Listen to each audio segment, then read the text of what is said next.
ইরানে যুক্তরাষ্ট্র ইসরায়েলের যৌথ হামলা, ব্যাপক ধ্বংসযজ্ঞ, ১১৫ শিশু শিক্ষার্থী সহ প্রাণহানি বাড়ছে, খামেনি নিহত, জানিয়েছে ইরানের রাষ্ট্রীয় গণমাধ্যম। ঢাকা থেকে কাতার, দুবাই, সৌদি সহ মধ্যপ্রাচ্যের ২৮টি ফ্লাইট বাতিল, শাহজালাল বিমানবন্দরে অনিশ্চয়তায় শত শত যাত্রী, ভোগান্তি নিরসনের আশ্বাস মন্ত্রীর। জামায়াতের ইফতারে প্রধানমন্ত্রী তারেক রহমান দেশবাসীর ভাগ্য পরিবর্তনে কাজ করার আহ্বান, সংসদে দায়িত্বশীল ভূমিকার আশ্বাস ডাক্তার শফিকের। দুর্নীতিবাজদের বিরুদ্ধে কঠোর হুঁশিয়ারি মির্জা ফখরুলের, চাঁদাবাজদের রক্ষা নেই বলেছেন রবিউল, চাঁদাবাজি বন্ধে কার্যকর পদক্ষেপ দাবি ব্যবসায়ী নেতাদের।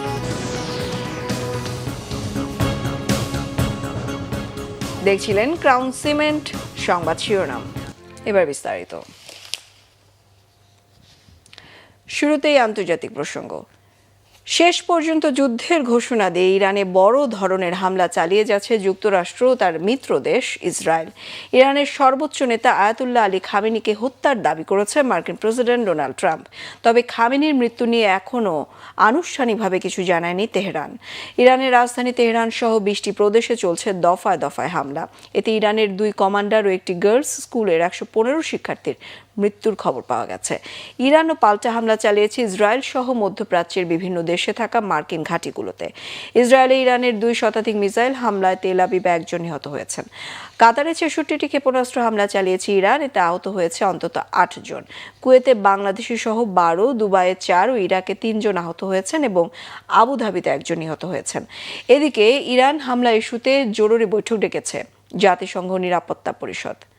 সানজিদা ইসলাম তন্নির ডেস্ক রিপোর্টে বিস্তারিত। গেল কয়েক মাসের হুমকি আর হুঁশিয়ারির পর শেষ পর্যন্ত ইরানের বিরুদ্ধে যুদ্ধ ঘোষণা করে হামলা চালিয়ে যাচ্ছে আমেরিকা ও তার মিত্র ইসরায়েল। শনিবার ভোরের আলো ফোটার সাথে সাথেই ইসরায়েল ও মার্কিন বাহিনীর যৌথ আগ্রাসনে ক্ষতবিক্ষত ইরানের রাজধানী তেহরান সহ ইস্পাহান, কোম, কারাজ এবং কেরমানশাহ শহর। বিস্ফোরণের শব্দ শোনা গেছে তেহরানে খামেনির সদর দপ্তর ও প্রেসিডেন্সিয়াল প্রাসাদের কাছে। ইসরায়েলি হামলায় ক্ষতিগ্রস্ত হয়েছে ইরানের প্রতিরক্ষা মন্ত্রণালয় সহ গুরুত্বপূর্ণ কিছু সরকারি স্থাপনা। এছাড়া হামলা হয়েছে তেহরানে থাকা ইরানের গোয়েন্দা বিষয়ক মন্ত্রণালয়, প্রতিরক্ষা মন্ত্রণালয়, দেশটির পারমাণবিক শক্তি সংস্থা ও পারচিন সামরিক স্থাপনায়। ইরানের দক্ষিণাঞ্চলীয় হরমোজগান প্রদেশের মিনহাব শহরের একটি স্কুলে হামলা চালিয়ে শতাধিক শিক্ষার্থীকে হত্যা করেছে বর্বর ইসরায়েলি বাহিনী। সময়ের সাথে সাথে বাড়ছে এই সংখ্যা, এতে আহত আরও অনেকে। থেমে নেই ইরানও। ইসরায়েল সহ মধ্যপ্রাচ্যের বেশ কয়েকটি দেশের মার্কিন ঘাঁটিতে মিসাইল হামলা চালাচ্ছে ইরান। হামলা পাল্টা হামলায় চলছে গোটা মধ্যপ্রাচ্য। এমন পরিস্থিতিতে কোথায় আছেন, কেমন আছেন ইরানের সর্বোচ্চ ধর্মীয় নেতা আয়াতুল্লাহ আলী খামেনি ও প্রেসিডেন্ট মাসুদ পেজেশকিয়ান? মধ্যপ্রাচ্য কি পুড়ে ছাই হয়ে যাবে? ইরানের বিভিন্ন সংবাদ সংস্থা জানিয়েছে ইরানের সর্বোচ্চ নেতা আয়াতুল্লাহ আলী খামেনি তেহরানে নেই এবং তাকে নিরাপদ জায়গায় সরিয়ে নেওয়া হয়েছে। সম্পূর্ণ সুস্থ, অক্ষত ও নিরাপদ আছেন প্রেসিডেন্ট মাসুদ পেজেশকিয়ান। এর আগে তেহরানের অতি সুরক্ষিত পাস্তুর জেলায় দফায় দফায় বিস্ফোরণের শব্দ শোনা গেছে, যেখানে প্রেসিডেন্টের কার্যালয় ও সর্বোচ্চ নেতার বাসভবন অবস্থিত। তবে হামলার পর দ্রুত প্রেসিডেন্টের নিরাপত্তা নিশ্চিত করা হয়েছে বলে জানিয়েছে সংবাদ সংস্থাগুলো। দফায় দফায় পাল্টা হামলা চালিয়ে কড়া জবাব দিয়ে যাচ্ছে ইরানও। ইরানের হামলা থেকে ইসরায়েল তো বটেই, বাদ পড়ছে না সৌদি আরব, কাতার, কুয়েত, বাহরাইন, জর্ডান ও সংযুক্ত আরব আমিরাত সহ মধ্যপ্রাচ্যে থাকা মার্কিন ঘাঁটিগুলো। ইসরায়েল সহ মধ্যপ্রাচ্যে থাকা কোনো মার্কিন ঘাঁটি আর আমেরিকান সেনারা ইরানের হামলা থেকে রেহাই পাবে না বলে এরই মধ্যে হুঁশিয়ারি দিয়েছে দেশটির ইসলামিক রেভলিউশনারি গার্ড। এ ঘোষণার পর ইরানের মুহুর্মুহু হামলায় কেঁপে ওঠে ইসরায়েল। বিভিন্ন এলাকায় সাইরেন বেজে ওঠে। দেশটির উত্তরাঞ্চলে বিস্ফোরণের শব্দও শোনা গেছে। যুদ্ধ পরিস্থিতিতে সাধারণ জনগণকে নিরাপদ স্থানে সরে যাওয়ার নির্দেশ দিয়েছে ইসরায়েলি বাহিনী। সময়ের সাথে সাথে গোটা মধ্যপ্রাচ্যেই বাড়ছে হামলার তীব্রতা। তবে ইরানের একটি মিসাইল ভূপাতিতের দাবি করেছে কাতারের প্রতিরক্ষা মন্ত্রণালয়, কিন্তু কিছুক্ষণ পরেই রাজধানী দোহায় একাধিক বিস্ফোরণের শব্দ শোনা গেছে। ক্ষেপণাস্ত্র হামলা প্রতিহতের পর সাধারণ নাগরিকদের সামরিক ঘাঁটি থেকে দূরে নিজ বাড়িতে অথবা কোনো নিরাপদ স্থানে অবস্থানের নির্দেশ দিয়েছে কাতার সরকার। কাতারে অবস্থানরত আমেরিকান কর্মীদেরও নিরাপদ আশ্রয় কেন্দ্রে সরিয়ে নিয়েছে দোহায় অবস্থিত মার্কিন দূতাবাস। পরবর্তী নির্দেশ না দেয়া পর্যন্ত তাদের সেখানেই অবস্থান করতে বলা হয়েছে। কাতারেই রয়েছে যুক্তরাষ্ট্রের সবচেয়ে বড় সামরিক স্থাপনা আল উদেইদ ঘাঁটিটি। কাতারের পর বাহরাইনে অবস্থিত মার্কিন নৌবাহিনীর ৫ম নৌবহরের সদর দপ্তর, কুয়েতের আল সালেম বিমান ঘাঁটি ও সংযুক্ত আরব আমিরাতের আল দাফরা বিমান ঘাঁটিতে মিসাইল হামলা চালিয়েছে ইরান। এছাড়া সৌদি আরব, দুবাই, কুয়েত ও সংযুক্ত আরব আমিরাতের রাজধানী আবুধাবিতেও ভয়াবহ বিস্ফোরণের খবর পাওয়া গেছে। এ ঘটনার পর নিজেদের আকাশসীমা বন্ধ ঘোষণা করেছে গালফভুক্ত দেশগুলো। সব ধরনের ফ্লাইট বাতিলের ঘোষণা করেছে কাতার ও তুরস্কের এয়ারলাইন্স। এর আগে শনিবার ভোরে ইরানের আগ্রাসন চালানোর কিছুক্ষণ পরই ইরানের খামেনি সরকারের পতন ঘটাতে প্রকাশ্য যুদ্ধের ঘোষণা দেন মার্কিন প্রেসিডেন্ট ডোনাল্ড ট্রাম্প। হামলার নাম দেন অপারেশন এপিক ফিউরি। মিত্র ট্রাম্পের সুরে সুর মিলিয়ে ইসরায়েলি প্রেসিডেন্ট বেনিয়ামিন নেতানিয়াহু বলেছেন, ইরানে চালানো হামলা দেশটির জনগণকে খুনি শাসকের হাত থেকে মুক্তি দেবে। তবে যথারীতি ইরানের ওপর আমেরিকা ও ইসরায়েলের হামলার নিন্দা না জানালেও সৌদি আরব, বাহরাইন, কাতার, জর্ডান ও কুয়েত তাদের দেশের মার্কিন ঘাঁটিতে তেহরানের চালানো হামলার কড়া নিন্দা জানাতে ভোলেনি। একই পথে পশ্চিমারাও। মধ্যপ্রাচ্য জুড়ে ইরানের হামলার নিন্দা জানিয়েছে যুক্তরাজ্যও। মধ্যপ্রাচ্যের বিভিন্ন দেশে অবস্থানরত ব্রিটিশ রাষ্ট্রদূতদের নিরাপদ স্থানে সরে যাওয়ার নির্দেশও দিয়েছে। তবে ইরানের যৌথ হামলার নিন্দা জানিয়েছে রাশিয়া। যুক্তরাষ্ট্র অন্যায়ভাবে ইরানে হামলা চালিয়ে নিজের আসল রং দেখিয়ে দিয়েছে বলে মন্তব্য করেছে মস্কো। আর ইরানের হামলার ঘটনায় উদ্বেগ জানিয়েছেন ইউরোপীয় কমিশনের সভাপতি উর্সুলা ভন ডার লিয়েন। তবে ইরানের ওপর মার্কিন হামলা খুব সহজে থামছে না বলে ইঙ্গিত দিয়েছে মার্কিন কর্মকর্তারা। আরও কয়েকদিন এই আগ্রাসন চলবে বলে জানিয়েছে তারা। এমন অবস্থায় ইরানে হামলা ভয়াবহ পরিণতি নিয়ে আসতে পারে বলে মনে করছেন বিশ্লেষকরা। তাদের শঙ্কা, এই হামলা পাল্টা হামলা গোটা মধ্যপ্রাচ্য জুড়ে যুদ্ধের আগুন ছড়িয়ে দিতে পারে। সানজিদা ইসলাম তন্নি, বাংলা ভিশন, নিউজ ডেস্ক। নিরাপত্তার কারণে বাংলাদেশ থেকে কাতার, দুবাই, সৌদি আরব, বাহরাইন ও কুয়েত সহ মধ্যপ্রাচ্যগামী সকল ফ্লাইট বন্ধের নির্দেশনা দিয়েছে বেসামরিক বিমান চলাচল কর্তৃপক্ষ। ইরানে মার্কিন ইসরায়েল যৌথ হামলা এবং মধ্যপ্রাচ্যের মার্কিন ঘাঁটি লক্ষ্য করে ইরানের পাল্টা হামলায় আঞ্চলিক নিরাপত্তা ঝুঁকি বেড়েছে। এ ঘটনায় মধ্যপ্রাচ্যের আকাশ সীমা সাময়িকভাবে বন্ধ রয়েছে। এর জের ধরে বিমান বাংলাদেশ এয়ারলাইন্স ও ইউএস বাংলা ছাড়াও বিদেশি এয়ারলাইন্সগুলোর মধ্যপ্রাচ্যগামী সকল ফ্লাইট চলাচল আপাতত বন্ধ রয়েছে। বাতিল, স্থগিত বা পুনর্নির্ধারিত ফ্লাইটের জন্য যাত্রীদের সহযোগিতা চেয়েছেন শাহজালাল আন্তর্জাতিক বিমানবন্দরের পরিচালক group captain SM. Ragib Samad.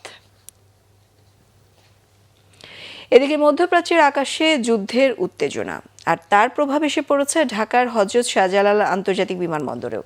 নিরাপত্তা ঝুঁকি বিবেচনায় শনিবার সকাল থেকে মধ্যপ্রাচ্যগামী ২৮টি ফ্লাইট বাতিল করা হয়েছে। এতে অনিশ্চয়তায় পড়েছেন শত শত যাত্রী। ভোগান্তির চিত্র ও সরকারের প্রস্তুতি নিয়ে বিস্তারিত জানাচ্ছেন মেজবা রহমান। কারো হাতে বোর্ডিং পাস, কারো চোখে দুশ্চিন্তা। কেউ ফিরছিলেন কর্মস্থলে, কেউ যাচ্ছিলেন চিকিৎসার জন্য। কিন্তু বিমানবন্দরে এসেই জানতে পারেন ফ্লাইট বাতিল। মধ্যপ্রাচ্যের আকাশে ইরান, ইসরায়েল ও যুক্তরাষ্ট্রের পাল্টাপাল্টি সামরিক উত্তেজনার প্রভাব এসে পড়েছে বাংলাদেশের আকাশপথেও। শনিবার সকাল থেকেই একের পর এক ফ্লাইট বাতিলের ঘোষণা দেয় এয়ারলাইন্সগুলো। এদিকে হঠাৎ এমন সিদ্ধান্তে বিপাকে পড়েছেন ২৮টি ফ্লাইটের যাত্রীরা। অনেকেই বিকল্প ব্যবস্থা না পেয়ে অপেক্ষা করছেন বিমানবন্দরেই। ইসরায়েল ইরান যুদ্ধ করছে তাদের নিজেদের স্বার্থ নিয়ে। এখানে তো আমাদের কোনো স্বার্থ নাই, আমাদের স্বার্থটাই তো পুরো মাটি হয়ে গেল। এটা ভোগান্তি না, এটা হরানি হইতেছে না। আমাদের কুয়েতে যাওয়ার কথা, আমাদের ফ্লাইট ক্যান্সেল করা হয়েছে, কিন্তু আমাদের কিছু বলেনি। আপনাদের ইফতারের পরে জানানো হবে। পরে ইফতারের পরে ওনারা ঘোষণা দিছে যে আজকের জন্য ফ্লাইট বাতিল, আজকে আর হবে না। আমার আবার বলছিল, এম্বাসি বলছিল এখানে রুম দিবে, থাকা খাওয়া ফ্রি দিবে। তো আমাকে দিল, পরে কোনো আর রুম নেই, তোমরা যার বাসায় চলে যাও। কিন্তু আমরা তো জয়পুরহাট থেকে দূরের থেকে আসিছি, আমাদের থাকার তো কোনো ব্যবস্থা এখানে করেনি। তবে বাতিল হওয়া ফ্লাইটের যাত্রীদের জন্য থাকার ব্যবস্থা করা হয়েছে বলে জানিয়েছেন প্রবাসী কল্যাণ ও বৈদেশিক কর্মসংস্থান মন্ত্রী। এবং স্টিল এখন পর্যন্ত আমরা যারাই ফ্লাইট ক্যান্সেল তাদেরকে আমরা তাদের থাকা খাওয়ার ব্যবস্থা এবং গন্তব্যস্থলে পৌঁছে দেওয়ারও আমরা সব ব্যবস্থা নিয়েছি। মন্ত্রী জানান, পরিস্থিতি সার্বক্ষণিক তদারকি করা হচ্ছে, প্রয়োজনে প্রবাসীদের নিরাপদে দেশে ফিরিয়ে আনার ব্যবস্থাও নেওয়া হবে। এটা তো আনসার্টেন, এখানেও তো বিদেশের, এটা তো আমাদের হাতে কিছু নাই। কারণ এখানে এয়ার যুদ্ধে যদি অন্যখান থেকে যদি তারা এয়ারক্রাফট না ছাড়ে তাহলে তো আমাদের কিছু করার নেই। আমরা অপেক্ষা করতে হবে। আমরা যোগাযোগ অব্যাহত আছে, আমাদের মিশনগুলোকেও বলে দেওয়া হয়েছে, আমাদের রাষ্ট্রদূতগুলোতে বলে দেওয়া হয়েছে, ওইখানে যদি কেউ প্রবাসে কেউ অ্যাফিডেভিট যাতে তারে সেফ জায়গায় নিয়ে আসা এবং আমাদের কাছে পৌঁছানো। মধ্যপ্রাচ্যের আকাশে যুদ্ধের ছায়া আর তার প্রভাব পড়তে শুরু করেছে ঢাকার বিমানবন্দরেও। নিরাপত্তার কারণে ওই অঞ্চলের সব ফ্লাইট বাতিল। তবে থেমে নেই যাত্রীদের অপেক্ষা। কেউ ফিরতে চেয়েছিলেন প্রিয়জনের কাছে, কেউ রুটির টানে কর্মস্থলে। তবে নিরাপত্তার কারণে সব কিছু এখন অনিশ্চয়তায়। যাত্রীরা চান দ্রুত সমাধান, চান স্বস্তির খবর। মিসবাহ রহমান, বাংলা ভিশন, ঢাকা। বিরোধী দল জামায়াতে ইসলামে আয়োজিত ইফতারে গতকাল যোগ দিয়েছেন প্রধানমন্ত্রী তারেক রহমান। দাওয়াত দেওয়ার জন্য জামায়াতকে ধন্যবাদ জানিয়ে প্রধানমন্ত্রী বলেন, দেশ একটি গুরুত্বপূর্ণ সময় পার করছে। হাজারো আত্মত্যাগের বিনিময়ে দেশে গণতন্ত্রের যাত্রা শুরু হয়েছে। এই জন্য রাজনৈতিক দলগুলোকে দেশের মানুষের ভাগ্য পরিবর্তনের জন্য কাজ করতে হবে। সংসদে বিরোধী দলীয় নেতা ও জামায়াতের আমির ডাক্তার শফিকুর রহমান বলেছেন, জাতিকে বিশ্বের বুকে একটি সম্মানের জায়গায় প্রতিষ্ঠিত করতে সরকারি ও বিরোধী দল একসঙ্গে কাজ করবে। আরও জানাচ্ছেন সিকান্দার রেমান। রাজধানীর চীন মৈত্রী সম্মেলন কেন্দ্রে ইফতার মাহফিলের আয়োজন করে বাংলাদেশ জামায়াতে ইসলামী। বিকেল 5:30টার দিকে অনুষ্ঠানে যোগ দেন প্রধানমন্ত্রী তারেক রহমান। শুভেচ্ছা বক্তব্যে প্রধানমন্ত্রী বলেন, দেশের মানুষ রাজনৈতিক দলগুলোর দিকে তাকিয়ে আছে। মানুষের ভাগ্যের উন্নয়নে কাজ করতে রাজনীতিবিদদের শপথ নেওয়ার আহ্বান জানান তারেক রহমান। বাংলাদেশের মানুষ আজকে অনেক প্রত্যাশা নিয়ে, অনেক আকাঙ্ক্ষা নিয়ে, অনেক আশা নিয়ে আমাদের সকলের দিকে তাকিয়ে আছে, বিশেষ করে রাজনৈতিক দলগুলোর দিকে তাকিয়ে আছে। আজকে আমাদের এই ইফতার মাহফিলে আসুন আমরা আল্লাহর নামে শপথ গ্রহণ করি যে আমাদের আগামী দিনের কাজগুলো হবে এই দেশের মানুষের ভাগ্য পরিবর্তনের জন্য। আসুন আমরা আল্লাহর দরবারে সেই রহমত চাই যার মাধ্যমে আল্লাহ আমাদেরকে এই দেশের মানুষের ভাগ্য পরিবর্তনের জন্য, এই দেশের ভাগ্য পরিবর্তনের কাজ করার তৌফিক আমাদেরকে আল্লাহ তাআলা দিবেন। সভাপতির বক্তব্যে বিরোধী দলীয় নেতা ডাক্তার শফিকুর রহমান বলেন, সংসদে গতানুগতিক ভূমিকা না রেখে দায়িত্বশীল ভূমিকা পালন করবেন তারা। আমরা গতানুগতিক কোনো বিরোধী দল হিসাবে এই সংসদে ফাংশন করতে চাই না। আমরা চাই এই সংসদ হোক অর্থবহ, জনগণের সমস্ত চাওয়া পাওয়ার কেন্দ্র। সরকারি দল তারাও যেমন দায়িত্বশীল ভূমিকা পালন করবেন, আমরাও বিরোধী দলের অবস্থান থেকে দায়িত্বশীল গঠনমূলক ভূমিকা পালন করতে চাই। জামায়াতে ইসলামী আয়োজিত ইফতার মাহফিলে বিএনপি ছাড়াও বাংলাদেশ খেলাফতে মজলিস, জাকপা, এনসিপি, নাগরিক ঐক্য, এলডিপি সহ বিভিন্ন রাজনৈতিক দলের নেতা, বিশিষ্ট ব্যক্তি, সাংবাদিক সহ নানা শ্রেণী পেশার মানুষ যোগ দেন। সিকান্দার রেমান, বাংলা ভিশন, ঢাকা। এদিকে মানুষের ভাগ্য পরিবর্তনের জন্য কর্মকর্তা কর্মচারীদের কাজ করার আহ্বান জানিয়েছেন প্রধানমন্ত্রী তারেক রহমান। প্রধানমন্ত্রীর কার্যালয় এবং অধীনস্থ দপ্তর ও সংস্থার সর্বস্তরের কর্মকর্তা কর্মচারীদের সাথে গতকাল প্রথমবারের মতো মতবিনিময়ে তিনি আহ্বান জানান। তারেক রহমান বলেন, রাষ্ট্র এবং জনগণের কল্যাণে রাষ্ট্রের গোপনীয়তা এবং নিয়মানুবর্তিতা বজায় রেখে কাজ করতে হবে। দেশের মানুষ বিপুল ভোটে নির্বাচিত করে 5 বছরের জন্য বিএনপিকে সরকার পরিচালনার দায়িত্ব দিয়েছে। স্মরণ করিয়ে দেন, এই দায়িত্ব তখনই সঠিকভাবে পালন করা যাবে যখন প্রধানমন্ত্রীর কার্যালয়ের কর্মকর্তা কর্মচারীরা যথাযথভাবে সহায়তা করবেন। তারেক রহমান আরও বলেন, তার সরকারের মূল লক্ষ্য সুখী সমৃদ্ধ দেশ গঠন। দেশ থেকে দুর্নীতি দূর করতে কর্মকর্তা কর্মচারীদের পূর্ণ সহযোগিতা প্রত্যাশা করেন। প্রধানমন্ত্রী বলেন, নির্বাচনী ইশতেহার অনুযায়ী শিক্ষা, স্বাস্থ্য ও মানুষের নিরাপত্তা সহ বিভিন্ন খাতে নিজের পরিকল্পনা বাস্তবায়নে তার সরকার অঙ্গীকারাবদ্ধ। আপনাদের সকল কাছে আমার অনুরোধ থাকবে যে অবশ্যই আপনার স্ব অবস্থান থেকে যেখানে গোপনীয়তার বিষয় থাকবে সেখানে দয়া করে আপনারা রাষ্ট্রের স্বার্থে, জনগণের স্বার্থে গোপনীয়তা রক্ষা করবেন, যাতে করে দেশ, রাষ্ট্র কোনো বিব্রতকর অথবা এমন কোনো অবস্থায় না পড়ে যেখানে রাষ্ট্র ক্ষতিগ্রস্ত হতে পারে, দেশের মানুষ ক্ষতিগ্রস্ত হতে পারে। প্রত্যেকটি ডিপার্টমেন্টের ডিসিপ্লিনের কিছু রুলস এবং রেগুলেশন আছে।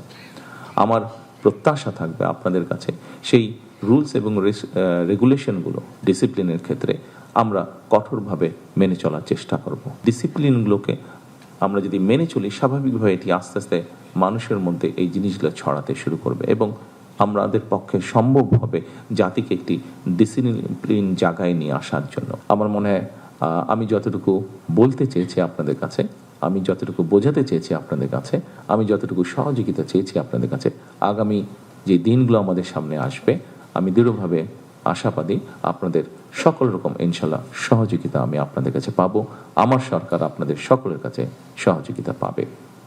আসুন আমরা সকলে যে যাবার অবস্থান থেকে আমরা কাজ করি, আমাদের এই দেশটিকে একটু হলেও যাতে আমরা পরিবর্তন করতে পারি ভালোর দিকে।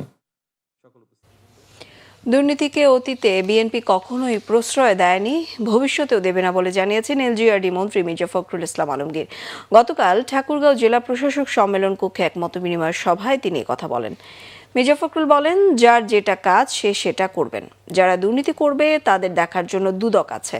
দুর্নীতিকে কোনোভাবেই প্রশ্রয় দেওয়া যাবে না। এ সময় 2027 সালের মধ্যেই ঠাকুরগাঁও মেডিকেল কলেজ চালুর প্রতিশ্রুতি দেন মন্ত্রী। মাদক নিয়ন্ত্রণের বিষয়ে সবচেয়ে বেশি জোর দেওয়ার গুরুত্ব আরোপ করেন। এছাড়াও পৌরসভার উন্নয়ন এবং কৃষির জন্য বিভিন্ন প্রজেক্ট বাস্তবায়ন করা হবে বলেও জানান। উপস্থিত ছিলেন জেলা বিএনপি সভাপতি মির্জা ফয়সাল আমিন সহ সংশ্লিষ্টরা। মেডিকেল কলেজ ইতিমধ্যে কথা হয়েছে, তারা জমি থেকে আজকেই নির্ধারণ করবেন এবং তারা আশা করছেন যে 2027-এর মধ্যেই তারা এখানে ছাত্র ভর্তি শুরু করতে পারবে। তো এটা আমাদের জন্য আমরা বিভিন্ন বিষয়গুলো আলোচনা করেছি।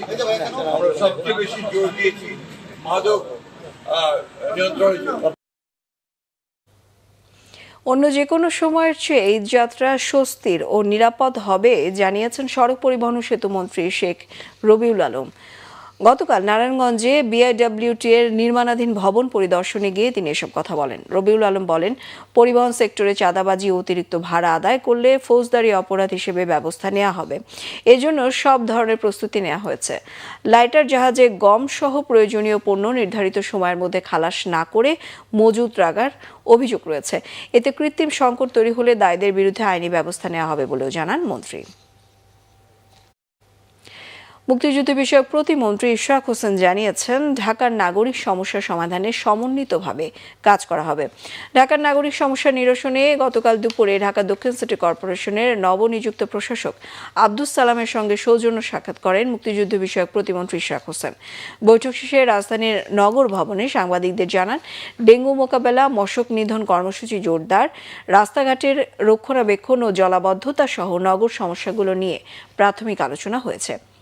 ইশরাক হোসেন বলেন, আসন্ন ডেঙ্গু মৌসুমের আগে মশক নিধন কার্যক্রম ব্যাপকভাবে পরিচালনার বিষয়ে গুরুত্ব আরোপ করা হয়েছে। পাশাপাশি নগরের বিভিন্ন স্থানে রাস্তাঘাটের রক্ষণাবেক্ষণের প্রয়োজনীয়তা নিয়েও আলোচনা হয়েছে।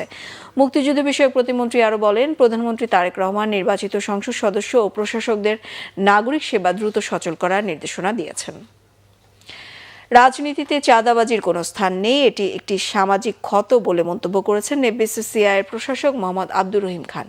তিনি বলেন, 18 মাসের অনির্বাচিত সরকারের সময়েও চাঁদাবাজির অভিযোগ ছিল, যা ব্যবসা বাণিজ্যে প্রভাব ফেলেছে। নির্বাচন পরবর্তী সময়ে স্থিতিশীল ও ব্যবসা বান্ধব পরিবেশ গড়তে চাঁদাবাজি বন্ধে কার্যকর পদক্ষেপের দাবি জানিয়েছেন ব্যবসায়ী নেতারা। আরও জানাতেন সৈকত সাদিক। আমাদের দেশে পাবলিক অর্ডার এক ব্যবসায়িক আস্থা গড়ে উঠে আইনের শাসন ও স্থিতিশীল পরিবেশের উপর। তবে সাম্প্রতিক বছরগুলোতে কঠোর মুদ্রানীতি, দেশের আইন শৃঙ্খলা পরিস্থিতির অবনতি সহ নানা চ্যালেঞ্জে অর্থনৈতিক প্রবৃদ্ধির গতি কমেছে। বেসরকারি খাতের সম্প্রসারণেও এর প্রভাব ফেলেছে। নির্বাচন পরবর্তী এমন প্রেক্ষাপটে সমষ্টিক অর্থনীতির স্থিতিশীলতার পাশাপাশি নিরাপদ ব্যবসা পরিবেশের নিশ্চিত করার উপর জোর দিয়েছেন ব্যবসায়ী নেতারা। Dhaka chamber of commerce and industries আয়োজিত মতবিনিময় সভায় উঠে আসে চাঁদাবাজি, অনিয়ম, দুর্নীতি, প্রশাসনিক জটিলতার নানা বিষয়। অবৈধ চাঁদাবাজি, অনিয়ম, দুর্নীতি, প্রশাসনিক জটিলতা ও দীর্ঘসূত্রিতা ব্যবসা পরিচালনার প্রতিবন্ধকতা সৃষ্টি করেছে। এসব সমস্যা ব্যবসার ব্যয় বাড়ায় এবং দেশীয় ও বৈদেশিক বিনিয়োগ নিরুৎসাহিত করে, তাই সংশ্লিষ্ট আইন প্রয়োগকারী সংস্থা, নীতি নির্ধারক প্রতিষ্ঠান এবং অর্থনৈতিক মন্ত্রণালয়গুলোর সমন্বিত উদ্যোগ অত্যন্ত প্রয়োজন।